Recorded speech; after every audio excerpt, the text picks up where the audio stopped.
So I've been using and testing the brand new iPhone 16e devices for a couple of weeks now. I actually got two of them, one as my daily driver and other as a test phone. And actually, I personally feel like for the people that these phones are designed for, it's actually not as bad as it seems. Don't get me wrong, if you have the iPhone 15 Pro or perhaps any of the iPhone 16 series, this might not be the upgrade iPhone you want to jump to, or perhaps the downgrade you want to make. But there are a couple of things that I actually like and dislike about this iPhone from the time I've been using and testing it, and here's a couple of them. The iPhone SE is actually known for its simple yet neat design, and this is one of those classic iPhone SEs that I really like. In fact, you can see this has one of the best iPhone designs in my opinion, and this is one of those past iPhone SEs, and you can see it just looks simple, basic, and it worked. It didn't try to do too much, and that is something that it seems like these new iPhone 16e devices carry forward. It looks neat. In my opinion, these are like more of a minimalistic design. They don't have too much going on. We have a simple camera design, a flash, Apple logo, and you can see at the front, even though we don't have the new dynamic island, it still has a really good display. And it seems like with the new iPhone 16e devices, Apple tried to carry forward the same simplicity. We only have two color selections, which is the black one and the white one. And you can see this black looks really good. You know, the color selection is limited, but yes, both colors, whether it's the black one or the white one, they look amazing. And so I feel like it's more of a good minimalistic selection choice that we have right here. If you just compare it to the design of my iPhone 16 Pro here, you can see, you know, this camera side has a lot going on, and if you compare it to the 16e, it just looks nice and neat. And if I compare it with the black iPhone 16e, you can see the 16e just looks like, you know, it doesn't have a hot mess going on. If you've actually seen the alleged designs of the new iPhone 17 or 17 Pros that are floating out and about, that will actually make you appreciate the designs of the iPhone 16e. One of the things that I'm actually not a fan of are the cases that Apple chose to release for the iPhone 16e. So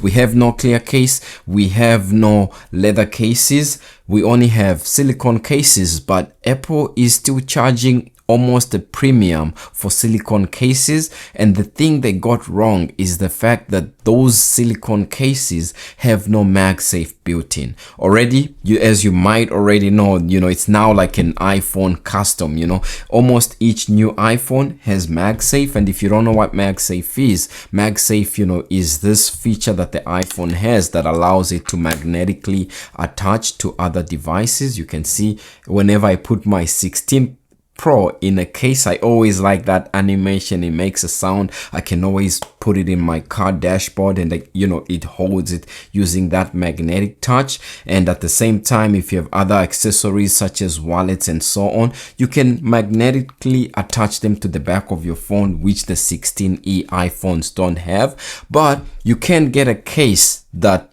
has MagSafe, and I feel like Apple really dropped the ball with the official silicone cases for these devices, because they had the ability or the option to actually implement MagSafe in the cases, but they didn't. But I'm sure there's a lot of third-party case manufacturers out there that have already covered the loophole that Apple left.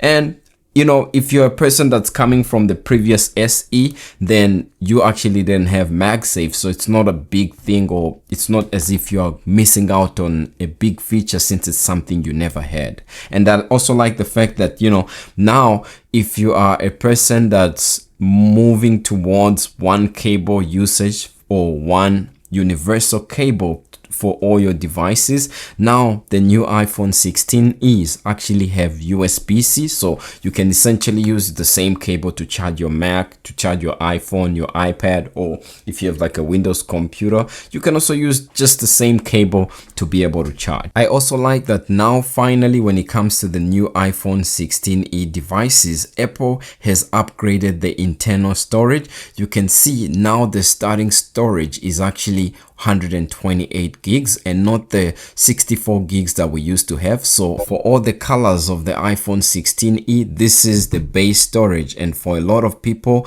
that are meant to be updating to this phone, I'm sure 128 gigs is more than enough and is much appreciated compared to the 64. Something I don't really appreciate about the iPhone 16e, which apparently the E in the iPhone 16e is supposed to mean the economic version of the iPhone, you know, the latest iPhone. So I don't know how far true that is, but I don't appreciate the fact that these phones are actually about 39.6% more expensive than the previous SE iPhone that they replace.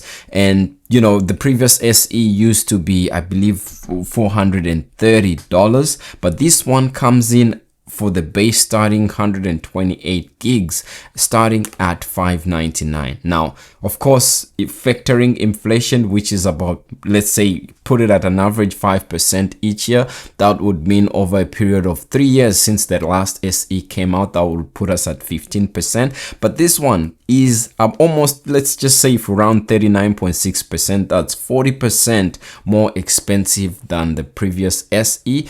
If the previous SE maybe was around 500, maybe it wouldn't look so bad, considering the fact that the storage went from 64 to maybe 128. Maybe that's one of the factors why it's slightly more expensive, but at 40% more, it's actually not a good thing. Now, for people that are coming from the previous SE, this won't really matter to them that much because it's not something you can easily see. But if you have, you know, like if you're testing different monitors or different screens, or if you have a high refresh rate phone close to the iPhone 16e, then, you know, if you know what you're looking for, you might be able to see it. But having a phone that's coming in at $600 that in 2025 still has a 60 hertz refresh rate, I feel like is a big letdown that puts this iPhone 16e down. And should Apple have made it 120 hertz with the great display that it has, it would have been a very good buy. But in 2025, having a phone that's 60 hertz, it feels like it's a chore at this point in time. Like I mentioned, I've been actually daily driving the iPhone 16e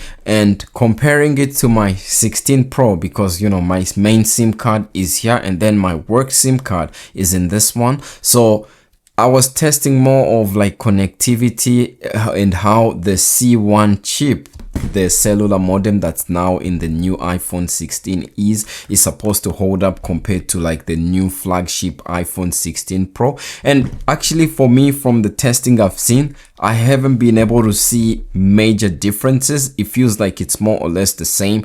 And you know, when I'm in areas such as the P1 parking levels or P2, the bars or the network levels that I have on my iPhone 16 Pro are pretty much the same as what I have on the iPhone 16 So, you know, kudos to the C1 modem for actually keeping up. I thought it wouldn't be able to, but you know, I'm now excited to see what maybe the C2 or whatever the next gen of the C modem that Apple has for the iPhone 17 Pro devices is going to do, because the cellular connectivity is pretty good with these devices. If you're a person that's thinking of upgrading to the iPhone 16e from the previous SE that this phone replaces, which is the SE 3rd gen, it's actually a big jump in terms of design. The iPhone 16e feels like it's what the iPhone X was when it came out, because it basically refreshed the iPhone. It gave it the notch, which the 16e has. It removed the home button, which the 16e also removed if you're coming from the previous SE. So it just gives you a really good, nice design. And on top of that, you also get the new Face ID, where you can unlock your phone without having to, you know, take off your gloves if you're wearing some, or touching your phone, or having to clean your fingers before unlocking your phone. And I really like this new design here, comparing it to the previous SE. Another thing which is very underwhelming for me, in my opinion, it's not one to upgrade for at this point in time, because Apple themselves have actually admitted that this feature is not yet ready and they are delaying major features for it, is Apple Intelligence, that allow you to be able to utilize that because of the new processor chip that this iPhone 16e has. And on top of that, you have the ability to customize your action button and add different functions, and among those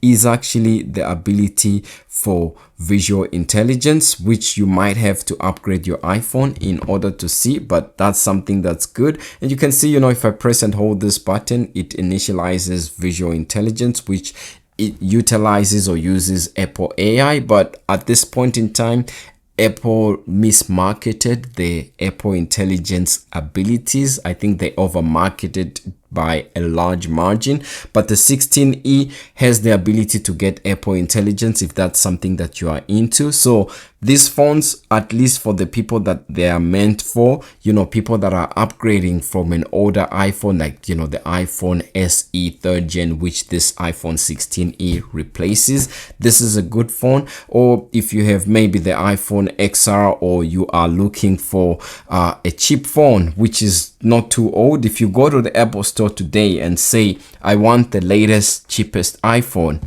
this is the iPhone that you're going to be given. In my opinion, if you're that type of person, this is the right phone to be upgrading to.